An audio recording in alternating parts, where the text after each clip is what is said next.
یوحنا کا تیسرا خط۔ مجھ بزرگ کی طرف سے اس پیارے گیوس کے نام جس سے میں سچی محبت رکھتا ہوں، اے پیارے، میں یہ دعا کرتا ہوں کہ جس طرح تو روحانی ترقی کر رہا ہے اسی طرح تو سب باتوں میں ترقی کرے اور تندرست رہے، کیونکہ جب بھائیوں نے آ کر تیری اس سچائی کی گواہی دی جس پر تو حقیقت میں چلتا ہے تو میں نہایت خوش ہوا۔ میرے لیے اس سے بڑھ کر اور کوئی خوشی نہیں کہ میں اپنے فرزندوں کو حق پر چلتے ہوئے سنوں۔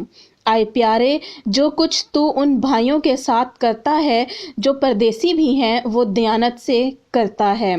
انہوں نے کلیسیا کے سامنے تیری محبت کی گواہی دی تھی۔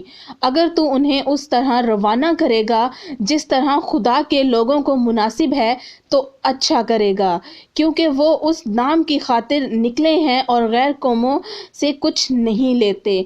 بس ایسوں کی خاطرداری کرنا ہم پر فرض ہے تاکہ ہم بھی حق کی تائید میں ان کے ہم خدمت ہوں۔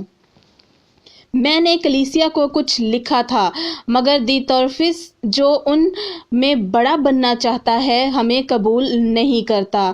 پس جب میں آؤں گا تو اس کے کاموں کو جو وہ کر رہا ہے یاد دلاؤں گا کہ ہمارے حق میں بری باتیں بکتا ہے اور ان پر قناعت نہ کر کے خود بھی بھائیوں کو قبول نہیں کرتا، اور جو قبول کرنا چاہتے ہیں ان کو بھی منع کرتا ہے اور کلیسیا سے نکال دیتا ہے۔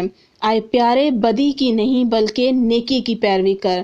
نیکی کرنے والا خدا سے ہے، بدی کرنے والے نے خدا کو نہیں دیکھا۔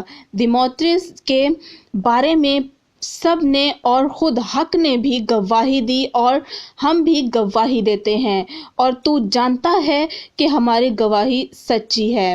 مجھے لکھنا تو تجھ کو بہت کچھ تھا، مگر سیاہی اور قلم سے تجھے لکھنا نہیں چاہتا، بلکہ تجھ سے جلد ملنے کی امید رکھتا ہوں۔ اس وقت ہم روبرو بات چیت کریں گے، تجھے اطمینان حاصل ہوتا رہے۔